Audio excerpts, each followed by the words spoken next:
Hi all, എല്ലാ കൂട്ടുകാർക്കും പുതിയൊരു വീഡിയോയിലോട്ട് സ്വാഗതം. അപ്പോൾ നമ്മളിന്ന് ക്രിസ്മസ് സീരീസ് വീഡിയോ ആയിട്ടാണ് വന്നിരിക്കുന്നത്. നമ്മളിന്ന് ഇതുപോലത്തെ നമ്മുടെ ബിസ്ക്കറ്റിൻ്റെ ഒക്കെ കവറുകളുണ്ടല്ലോ, ഈ കവറുകൾ വെച്ചിട്ടുള്ളൊരു ക്രാഫ്റ്റാണ് കേട്ടോ ചെയ്യുന്നത്. അപ്പോൾ നമുക്കിതിന് പകരമായിട്ട് നമുക്ക് ഏത് കവറും യൂസ് ചെയ്യാം. വേസ്റ്റ് കവറായിട്ടുള്ളത് യൂസ് ചെയ്യാം. നമ്മുടെ നോർമൽ സാധനങ്ങളൊക്കെ കടയിൽ നിന്ന് മേടിക്കുന്ന കവറുണ്ടല്ലോ, ആ കവറായാലും യൂസ് ചെയ്യാം. ബിസ്ക്കറ്റ് കവറായാലും ഒക്കെ യൂസ് ചെയ്യാം കേട്ടോ. പിന്നെ ഈ ഒരു മെത്തേഡ് നമുക്ക് ക്രിസ്മസ് ക്രാഫ്റ്റിന് മാത്രമല്ല, നമ്മൾ ഒരുപാട് സാധനങ്ങൾ ഉണ്ടാക്കുന്നതാണ്. അപ്പോൾ നമുക്ക് എങ്ങനെയാണെന്ന് നോക്കാം കേട്ടോ. അപ്പോൾ ആദ്യം തന്നെ നമ്മളൊരു കവർ എടുത്തിട്ട് ഇതിൻ്റെ ഈ സീലിങ്ങിൻ്റെ ഭാഗം ഉണ്ടല്ലോ, സീൽ ചെയ്ത് വെച്ചിട്ടുള്ള ഈ ഭാഗങ്ങളിൽ ഇതൊന്ന് കട്ട് ചെയ്ത് മാറ്റാം. രണ്ട് സൈഡിലേയും കട്ട് ചെയ്ത് മാറ്റാം കേട്ടോ. അതെന്തിനാണെന്ന് വെച്ചിട്ടുണ്ടെങ്കിൽ അവിടെ കുറച്ച് കട്ടിയായിരിക്കും. അപ്പോൾ ആ ഒരു കട്ടിയുള്ള ഭാഗം നമുക്ക് ആവശ്യമില്ല, അത് നമുക്ക് റിമൂവ് ചെയ്യാം. പിന്നെ ഇതുപോലെ എന്നിട്ട് തുറന്നു കൊടുക്കുക. ചിലത് ഇതുപോലെ ഇങ്ങനെ വലിച്ച് നമുക്ക് തുറക്കാൻ പറ്റും. അങ്ങനെ പറ്റാത്തതാണെങ്കിൽ നിങ്ങൾ ആ ഒരു ഭാഗം കൂടെ കട്ട് ചെയ്ത് ഓപ്പൺ ആക്കി കൊടുക്കുക. ഇതുപോലെ കണ്ടോ. ഇനി ഇതിൻ്റെ ഒരു സൈഡും ഇതുപോലെ കട്ടിയായിട്ടുണ്ടാവും നമ്മൾ ഓപ്പൺ ആക്കിയ ഭാഗത്ത്, അതും കൂടെ നമുക്കങ്ങ് റിമൂവ് ചെയ്ത് കളയാം. ഇനി നമ്മൾ ഇതുപോലെ ഒരു ഷീറ്റ് കിട്ടിയിട്ടുണ്ട്. ഇനി നമ്മളിതിനെ ഫോൾഡ് ചെയ്ത് നോക്കുകയാണ്. അപ്പോൾ ഇതൊന്ന് ഫോൾഡ് ചെയ്യുമ്പോൾ ഇത്രയും ഒരു വിട്ടിൽ കിട്ടുന്നുണ്ട്. എന്നിട്ട് ഇതിനെ ഒന്ന് കട്ട് ചെയ്യാണ്. അപ്പോൾ ഏകദേശം ഈ ഒരു വീതിയിൽ നമുക്ക് ആവശ്യമാണ്. അപ്പോൾ നമ്മുടെ കവറിന് എത്ര ലെങ്ത് ഉണ്ടോ അതിനനുസരിച്ചിട്ട് ഇങ്ങനെ നമ്മൾ കട്ട് ചെയ്തെടുക്കാം. അപ്പോൾ ഇതുപോലത്തെ സ്ട്രിപ്പ് നമുക്ക് 2 എണ്ണം കിട്ടിയിട്ടുണ്ട്. ഈ സ്ട്രിപ്പിനെ നമ്മൾ ഇങ്ങനെ ഒന്ന് ഫോൾഡ് ചെയ്തു. കറക്റ്റായിട്ട് ഫോൾഡ് ചെയ്യണം കേട്ടോ, അല്ലെങ്കിൽ നമ്മുടെ കയ്യിൽ നിന്ന് അത് വിട്ടുപോകും. അപ്പോൾ ഇങ്ങനെയൊന്ന് ഫോൾഡ് ചെയ്തു. അതിന് ശേഷം തിരിച്ച് ഇങ്ങനെയൊന്ന് ഫോൾഡ് ചെയ്യാൻ പോകണം. കണ്ടോ, ഈ ഒരു വിധത്തിൽ നമ്മൾ ഫോൾഡ് ചെയ്യാണ്. അതിന് ശേഷം നമ്മൾ ആദ്യം ആ മടക്കിയില്ലേ, ആ ഭാഗം ഒന്ന് കട്ട് ചെയ്ത് ആക്കി കൊടുക്കാം. ഇനി നമ്മൾ ഇതിനെ ചെറിയ ചെറിയ കട്ടിങ്സ് കൊടുക്കുക. ആ ഫോൾഡായി നിൽക്കുന്ന ആ ഒരു ഭാഗത്ത് ഒരല്പം മാത്രം നിർത്തിയിട്ട് ബാക്കി ഭാഗങ്ങൾ ഇങ്ങനെ ചെറുതായി ഇങ്ങനെ നിറച്ച് കട്ടിങ് ഇട്ട് കൊടുക്കാം. കണ്ടോ, ഫുള്ളായിട്ട് ഇത് കട്ട് ചെയ്ത് കൊടുക്കുക കേട്ടോ. വളരെ ചെറിയ കട്ടിങ്സ് ഇട്ട് കൊടുക്കുക. അറിയാലോ, ഇങ്ങനെ കട്ട് ചെയ്ത് വരുമ്പോൾ ഇങ്ങനെ ചെറുതായി വരും. പിന്നെ കറക്റ്റ് ഉറച്ച് പിടിക്കുക കേട്ടോ, അല്ലെങ്കിൽ അവിടെ നിന്ന് ഇങ്ങനെ വിട്ടുപോരും, ഒരേ ലെവലിൽ നമുക്ക് കിട്ടില്ല. അപ്പോൾ ഇങ്ങനെ നിറച്ച് നമ്മൾ ഫുള്ളായിട്ട് ഇങ്ങനെ ചെറുതായി കട്ട് ചെയ്ത് കൊടുക്കുക. ഇത് നമുക്ക് ഈസി ആയിട്ട് കട്ട് ചെയ്യാൻ വേണ്ടിയിട്ടാണ് ഈ ഒരു മെത്തേഡിൽ നമ്മൾ കട്ട് ചെയ്യുന്നത്, ഇങ്ങനെ ഫോൾഡ് ചെയ്ത് കട്ട് ചെയ്യുന്നത്. അതല്ലെങ്കിൽ നമുക്ക് ഓരോ സ്ട്രിപ്പായിട്ടെടുത്ത് ചെറുതായി കട്ട് ചെയ്യാം. പക്ഷേ അങ്ങനെ ചെയ്യുമ്പോൾ നമുക്ക് ഒരുപാട് സമയം നമുക്ക് വേണ്ടി വരും. അപ്പോൾ അതുകൊണ്ട് ഇങ്ങനെ ഫോൾഡ് ചെയ്ത് കട്ട് ചെയ്യുകയാണെങ്കിൽ നമുക്ക് ഈസി ആയിട്ട് കട്ട് ചെയ്യാം കേട്ടോ. ഇനി ഇതിന് പകരമായിട്ട് നമ്മൾ ഷോപ്പിൽ നിന്നൊക്കെ മേടിക്കുന്ന സാധാരണ ഇതുണ്ടല്ലോ, കവറുണ്ടല്ലോ, ആ കവറായാലും യൂസ് ചെയ്യാം കേട്ടോ. അപ്പോൾ ഈ ഒരു സംഭവം നമുക്ക് ഇങ്ങനെ കിട്ടിയിട്ടുണ്ട്. കട്ട് ചെയ്തപ്പോൾ ഓപ്പൺ ചെയ്ത് കഴിയുമ്പോൾ കണ്ടോ, ഇങ്ങനെ കിട്ടിയിട്ടുണ്ട്. ഈ ഒരു സെൻറ്റർ ഭാഗം കണ്ടോ, നമ്മൾ അതാണ് വിട്ട് കൊടുക്കാൻ പറഞ്ഞത്. അപ്പോൾ അത് അത്രയും ഭാഗം വിട്ടിട്ടാണ് നമ്മൾ ബാക്കി എല്ലായിടത്തും കുഞ്ഞായിട്ട് ഇങ്ങനെ കട്ട് ചെയ്തെടുത്തിട്ടുള്ളത്. ഇനി എന്താ ചെയ്യേണ്ടതെന്ന് വെച്ചാൽ, ഞാനിപ്പോൾ ഒരു സൂചിയിൽ ത്രെഡ് കോർത്തെടുക്കുകയാണ്. ഇതൊരു 3-4 സ്ട്രാൻഡ്സ് ഇട്ടിട്ട് കോർത്തെടുക്കുക കേട്ടോ. എന്തിനാണെന്ന് വെച്ചിട്ടുണ്ടെങ്കിൽ അല്ലെങ്കിൽ വിട്ടു പോരാനുള്ള ചാൻസ് ഉണ്ട്, പൊട്ടിയൊക്കെ പോവും. നമ്മുടെ നോർമൽ നൂലും സൂചിയും മതി. അല്ലെങ്കിൽ നമുക്ക് വൂളൊക്കെ ഉണ്ടെങ്കിൽ വൂളൊക്കെ, അല്ലെങ്കിൽ നല്ല കട്ടിയുള്ള ഏതെങ്കിലും നൂല് ഇട്ട് കൊടുക്കുക. ഇനി നമ്മൾ ഈ ഒരു സെൻറ്റർ ഭാഗം കട്ട് ചെയ്യാതെ വിട്ടിട്ടില്ലേ, അവിടെ നമ്മളിങ്ങനെ തുന്നി കൊടുക്കുകയാണ് ചെയ്യുന്നത്. അടുത്തടുത്തായിട്ട് ഇങ്ങനെ തുന്നി കൊടുക്കുക. നമ്മൾ ഡ്രസ്സൊക്കെ തുന്നില്ലേ, അതുപോലെ ചെറുതായി ഇങ്ങനെ തുന്നി കൊടുക്കുക. എത്രയോ അടുത്ത് നമ്മൾ തുന്നോ അത്രയും ഭംഗി നമ്മളുടെ വർക്കിന് വരും കേട്ടോ. അപ്പോൾ നമ്മൾ ഭയങ്കര കെയർഫുള്ളായിട്ട് തുന്നി കൊടുക്കണം. എന്താണെന്ന് വെച്ചാൽ നമ്മുടെ ഈ ഒരു പേപ്പറല്ലേ, അപ്പോൾ അത് ഭയങ്കര തിന്നായിരിക്കും. അപ്പോൾ അതുകൊണ്ട് പൊട്ടിപ്പോകാനുള്ള ചാൻസ് ഉണ്ട്. അപ്പോൾ നമ്മൾ ഇതുപോലെ ഇങ്ങനെ എടുക്കാം. ഇതല്ലെങ്കിൽ വേറൊരു മെത്തേഡ് ഉണ്ട്, കുറച്ചുകൂടി ഈസി ആയിട്ടുള്ള മെത്തേഡ്. അപ്പോൾ അതും കൂടെ ഞാനൊന്ന് കാണിച്ചു തരാം കേട്ടോ. അപ്പോൾ അതെന്താണെന്ന് വെച്ചാൽ, ജസ്റ്റ് നമ്മൾ ആദ്യം ഒന്ന് ഇതുപോലെ നേരത്തെ കാണിച്ച പോലെ ഒന്ന് തുന്നിയെടുക്കുക. അതിനുശേഷം ഇതുപോലെ ഇങ്ങനെ ഫോൾഡ് ചെയ്ത് കൊടുക്കുക. മുകളിലോട്ടും താഴത്തോട്ടും ആയിട്ട് ഇങ്ങനെ ഫോൾഡ് ചെയ്ത് കൊടുക്കുക. ഈ ഒരു ഫോൾഡിങ് നമ്മളുണ്ടല്ലോ, വളരെ കനം കുറച്ചിട്ട് വേണം കേട്ടോ ചെയ്യാനായിട്ട്. വളരെ കനം കുറവായിട്ട് നമ്മൾ ഈ ഒരു ഫോൾഡിങ് ഇങ്ങനെ ചെയ്തെടുക്കാം. അപ്പോൾ ഏകദേശം നമുക്ക് എത്രത്തോളം ഫോൾഡ് ചെയ്ത് കയ്യിൽ ഇങ്ങനെ ഫോൾഡ് ചെയ്യാൻ പറ്റുമോ അത്രത്തോളം നമ്മൾ ഫോൾഡ് ചെയ്യാം. ഓക്കെ, കേട്ടോ, മനസ്സിലായല്ലോ.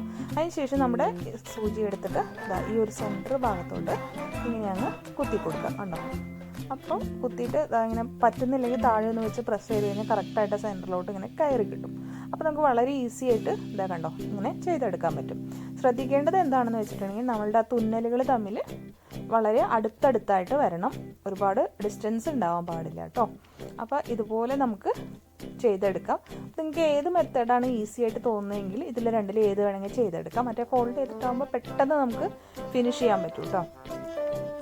അപ്പോൾ നമ്മളിത് ഫുള്ളായിട്ട് ഇങ്ങനെ തുന്നിയെടുത്ത് കൊണ്ടുവന്നിട്ടുണ്ട്. കണ്ടോ, അപ്പോൾ ഇങ്ങനെ കുറച്ചധികം കവേഴ്സ് ഇങ്ങനെ തുന്നി കൊടുക്കുക കേട്ടോ. അപ്പോൾ അതാ ഇങ്ങനെ തുന്നി എടുത്തിട്ടുണ്ട്. ഇനി എന്താ ചെയ്യുന്നത് വെച്ചാൽ ഈ ഒരു എൻഡ് ഭാഗത്ത് നമ്മൾ അവിടെ ഒരു കെട്ടിട്ട് കൊടുത്തിട്ടുണ്ട് കേട്ടോ, വിട്ട് പോരാതിരിക്കാൻ വേണ്ടിയിട്ട്. അതിന് ശേഷം നമ്മൾ ഓരോ സ്ട്രിപ്പായിട്ട് എടുത്തിട്ട്, അപ്പോൾ അതാ ഈ ഒരു സ്ട്രിപ്പ് ഇവിടെ നിന്നാണ് സ്റ്റാർട്ട് ചെയ്യുന്നത്. അപ്പോൾ നമുക്ക് അവിടെ നിന്ന് ഇങ്ങനെ ഫോൾഡ് ചെയ്ത് ഇങ്ങനെ താഴത്തോട്ട് വലിച്ചു കൊടുക്കുക. അങ്ങനെ കണ്ടോ, ഈ ഒരു മെത്തേഡിൽ താഴേന്ന് നമ്മൾ പിടിച്ച് വലിച്ചു കഴിഞ്ഞിട്ടുണ്ടെങ്കിൽ അത് പൊട്ടിപ്പോകും കേട്ടോ. അപ്പോൾ അതുകൊണ്ട് മുകളിൽ നിന്ന് ഇങ്ങനെ ചുരുക്കി കൊടുക്കുക, എന്നിട്ട് ഇതായി ഇങ്ങനെ വലിക്കുക. എങ്ങനെ നമ്മളുടെ എൻഡിൽ വരുമ്പോൾ ഒരു ഫ്ലഫി ആയിട്ട് നിൽക്കും, ചുരുക്കാൻ പറ്റാത്തൊരവസ്ഥ വരുമല്ലോ, അത്രയും വരെ നമ്മളിങ്ങനെ ചുരുക്കി ഓരോ ഇതുകളും നമ്മളിങ്ങനെ കൊടുക്കുക. കണ്ടോ, ഇതുപോലെ കൊടുക്കുമ്പോൾ നമ്മൾ എത്രത്തോളം തിക്കായിട്ട് കൊടുക്കുന്നോ അത്രത്തോളം ഭംഗി ഉണ്ടാവും കേട്ടോ. പിന്നെ നമ്മളുടെ കയ്യിൽ കവർ കുറവാണെങ്കിൽ ഒരുപാട് തിക്കായിട്ട് കൊടുക്കേണ്ട, ചെറുതായിട്ടൊന്ന് കൊടുത്താൽ മതി കേട്ടോ. അപ്പോൾ ഇതുപോലെ നമ്മുടെ കവേഴ്സ് ചുരുക്കി കൊടുക്കുക. പിന്നെ വീണ്ടും അതിലോട്ട് തന്നെ നമുക്ക് എക്സ്ട്രാ ചെയ്യാൻ പറ്റും. ഞാനിപ്പോൾ ഈ ഒരു എൻഡ് അഴിഞ്ഞു പോരാതിരിക്കാൻ ഒരു ബാംബൂ സ്റ്റിക്കും കൂടെ ചെയ്തെടുത്തിട്ടുണ്ട്. ഇപ്പോൾ ഇവിടെ നമ്മൾ ചുരുക്കി കൊടുത്തിട്ടുണ്ട് കണ്ടോ. അപ്പോൾ അത് ആ എൻഡ് നമുക്ക് പെർഫെക്റ്റായിട്ടും കയ്യിൽ നിന്ന് വിട്ടു പോരാതിരിക്കാൻ വേണ്ടിയിട്ടാണ് ആ ഒരു എൻഡിൽ നമ്മൾ ഒരു സ്റ്റിക്ക് ചുറ്റി കൊടുത്തത് കേട്ടോ. അങ്ങനെ നമ്മളത് കറക്റ്റായിട്ട് ഇതാ ഇങ്ങനെ ചുരുക്കി എടുത്തിട്ടുണ്ട്. ഇതുപോലെ ഇനി ബാക്കിയുള്ള ത്രെഡിൽ ബാക്കി ഇനിയുള്ളത് കോർത്ത് ഇതുപോലെ നമുക്ക് ചുരുക്കിയെടുക്കാം. അപ്പോൾ അതാ നമ്മളിങ്ങനെ ചുരുക്കി എടുത്തിട്ടുണ്ട്. ഇനി നമ്മൾ ഇതിനെ ഒന്നിങ്ങനെ ട്വിസ്റ്റ് ചെയ്ത് കൊടുക്കുക. കണ്ടോ, ഒരെണ്ണം ഫ്രണ്ടിലോട്ടും ഒരെണ്ണം ബാക്കിലോട്ടും ആയിട്ട്, അതായത് ഒരെണ്ണം റൈറ്റിലോട്ടും ഒരെൻഡ് ലെഫ്റ്റിലോട്ടും ആയിട്ട് ഇങ്ങനെ തിരിച്ചു കൊടുക്കുക. തിരിച്ചു കൊടുക്കുമ്പോൾ അതൊരു നല്ലൊരു ഇതായിട്ട് കിട്ടും. ഇനി നമ്മൾ എന്താ ചെയ്യുന്നത് വെച്ചാൽ ഒരു പേപ്പർ കട്ട് ചെയ്തെടുത്തിട്ടുണ്ട്. നമ്മളുടെ ഒരു ബിസ്ക്കറ്റിൻ്റെ കവറിൻ്റെ കാർഡ്ബോർഡ് പീസാണ് കേട്ടോ. കട്ടി കുറവായതുകൊണ്ടാണ് 2 പീസ് എടുത്തിട്ടുള്ളത്.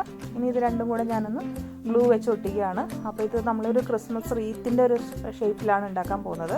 അപ്പോൾ ഇതുപോലെ നമുക്ക് എടുത്തിട്ട് ഞാൻ ഈ ഒരു ത്രെഡിൻ്റെ അറ്റം ആദ്യം തന്നെ ഒന്ന് കെട്ടി കൊടുക്കുകയാണ് ചെയ്യുന്നത്. അപ്പോൾ അതൊന്ന് പെർഫെക്റ്റായിട്ട് നിൽക്കുമല്ലോ. ഉണങ്ങിയിട്ടില്ല കേട്ടോ, നമ്മൾ സാധാരണ ഗ്ലൂ വെച്ചതുകൊണ്ട് ഉണങ്ങിയിട്ടില്ല. ഇനി നമ്മളിതാ കെട്ടിയതിന് ശേഷം ഗ്ലൂ വെച്ചിട്ട് ഇത് നമ്മൾ ഫുള്ളായിട്ട് ഇങ്ങനെ ചുറ്റി കൊടുക്കുകയാണ്. കണ്ടോ, അപ്പോൾ ആ ബാംബൂ സ്റ്റിക്ക് ഞാൻ അഴിച്ചിട്ടില്ല, അപ്പോൾ കുറച്ചുകൂടെ പെർഫെക്റ്റായിട്ട് കിട്ടും, അതിന് വേണ്ടിയിട്ടാണ്. പിന്നെ ഈ ഒരു സിൽവർ കളർ വരാൻ വേണ്ടിയിട്ട് ഇങ്ങനെ തിരിച്ച് കൊടുത്താൽ മതി. അപ്പോൾ നമുക്കിങ്ങനെ ഒരു സിൽവർ കളർ വന്നോളും. അപ്പോൾ ഇത് നമ്മൾ ഫുള്ളായിട്ട് ഇങ്ങനെ റൊട്ടേറ്റ് ചെയ്തെടുക്കുക. നമ്മൾ സാധാരണ ഇങ്ങനത്തെ ഇത് ഗ്രീൻ കളർ റെഡ് കളറൊക്കെ നമ്മൾ മേടിക്കില്ല, അങ്ങനെ മേടിക്കുന്ന അത് ചെയ്യുന്ന പോലെ തന്നെ ചെയ്തെടുത്തിട്ട് ഇതുപോലെ ഫുള്ളായിട്ട് റൗണ്ട് ചെയ്തിട്ടുണ്ട്. കണ്ടോ, ഇനി അതിന് ശേഷം നമ്മൾ ഗ്രേപ്സിൻ്റെ സ്റ്റെമ്മാണ്, അതിലോട്ട് ഞാൻ തെർമോക്കോൾ ബോൾസ് ഒട്ടിച്ചു കൊടുത്തിട്ടുള്ളതാണ്.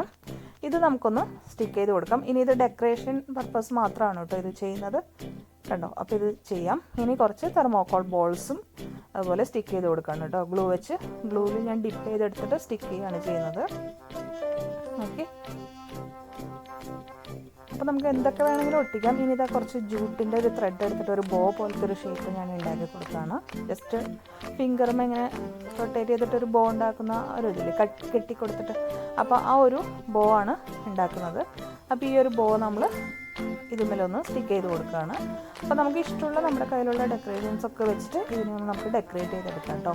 അപ്പോൾ ഈ ഒരു റീത്ത് നമ്മൾ റൗണ്ടായിട്ട് ചെയ്തെടുക്കുകയാണ്. ഞാനിപ്പോൾ അത് ഒന്ന് സ്റ്റാപ്ലർ വെച്ച് പിന്നെയാണ്. ഇനി ഈ ബോൾസ് കുറച്ച് ഞാൻ തൂക്കി കൊടുക്കുന്നുണ്ട്. ഇത് നമ്മൾ ഉണ്ടാക്കിയിട്ടുള്ളതാണ്. ഇതിൻ്റെ വീഡിയോ കാണാത്തവർ കണ്ടു നോക്കാം കേട്ടോ. വളരെ ഈസി ആയിട്ട് പേപ്പർ വെച്ച് ഉണ്ടാക്കിയെടുത്തിട്ടുള്ളതാണ്. ഓക്കെ, അപ്പോൾ ഇതൊക്കെ ഇങ്ങനെ ഹാങ് ചെയ്ത് നമ്മുടെ കയ്യിലുള്ളതൊക്കെ എടുത്ത് നമുക്ക് ഹാങ് ചെയ്ത് നല്ല ഭംഗിയാക്കി എടുക്കാം. ഇനി നമ്മുടെ റീത്തൊന്നും ഇങ്ങനെ പ്രസ് ചെയ്ത് ഇങ്ങനെ പുറത്തോട്ട് പുഷ് ചെയ്ത് നിൽക്കണമെന്നുണ്ടെങ്കിൽ കുറച്ച് പേപ്പർ ആദ്യം തന്നെ ഒന്ന് കവർ ചെയ്ത് കൊടുത്തിട്ട് ഈ ഒരു സംഭവം നമ്മൾ ഉണ്ടാക്കിയ ബിസ്ക്കറ്റ് കവറിൻ്റെ ലേസ് പോലത്തെ സാധനം ഉണ്ടല്ലോ, ഗാർലൻഡ്, അത് ചുറ്റി കൊടുത്താൽ മതി കേട്ടോ. ഇനി നമുക്ക് ഇതിന് വേണ്ടിയിട്ട് നമ്മുടെ പ്ലാസ്റ്റിക് കവേഴ്സും ഒക്കെ യൂസ് ചെയ്യാം കേട്ടോ. നമ്മുടെ നോർമൽ കവേഴ്സ് യൂസ് ചെയ്തിട്ടൊക്കെ നമുക്കിത് ചെയ്യാം. അപ്പോൾ ഗാർലൻഡ്സ് ഒന്നും ഇനി നമുക്ക് പുറത്തൊന്നും മേടിക്കേണ്ട. നമ്മുടെ വീട്ടിൽ ബർത്ത്ഡേയ്സോ അങ്ങനെയൊക്കെ വന്നിട്ടുണ്ടെങ്കിൽ നമുക്ക് സ്വന്തമായിട്ട് ഉണ്ടാക്കാം. ഇതുകൊണ്ട് ക്രിസ്മസ് ട്രീ ഉണ്ടാക്കുന്നുണ്ടല്ലോ, അതും നമുക്ക് ഇത് വെച്ചിട്ട് ട്രൈ ചെയ്യാം കേട്ടോ. നമ്മൾ ഗ്ലൂ വെച്ചാൽ അത് വിട്ടുപോയി, വീണ്ടും നമ്മൾ സ്റ്റിക്ക് ചെയ്ത് കൊടുത്തിട്ടുണ്ട്. അപ്പോൾ ദാ ഇങ്ങനെയാണ് നമ്മുടെ റീത്തിരിക്കുന്നത്. കാണാൻ ക്യാമറയിൽ കാണുന്നേക്കാളും ഭംഗിയുണ്ട് കേട്ടോ കാണാനായിട്ട്. അപ്പോൾ ഇത് പല കളേഴ്സ് വെച്ചിട്ട് ഉണ്ടാക്കാം, നമ്മുടെ കയ്യിലുള്ള കളേഴ്സ് അനുസരിച്ച് ഉണ്ടാക്കാം. ഇനിയിപ്പോൾ ബിസ്ക്കറ്റിൻ്റെ ഒന്നും കവേഴ്സ് നിങ്ങളുടെ കയ്യിൽ ഇല്ലെങ്കിൽ നിങ്ങളുടെ കയ്യിലുള്ള ഏത് ടൈപ്പ് ഓഫ് കവേഴ്സ് വെച്ചിട്ടും ഇതുപോലെ ഗാർലാൻഡ് ഉണ്ടാക്കി നിങ്ങളൊന്ന് സെറ്റ് ചെയ്ത് നോക്കുക കേട്ടോ. അപ്പോൾ ഈ വീഡിയോ എല്ലാവർക്കും ഇഷ്ടമായെങ്കിൽ ലൈക്ക് ചെയ്യുക, ഷെയർ ചെയ്യുക, കമൻറ്റ് ചെയ്യുക. വീണ്ടും വരും വരയ്ക്കും. Bye bye, thank you all.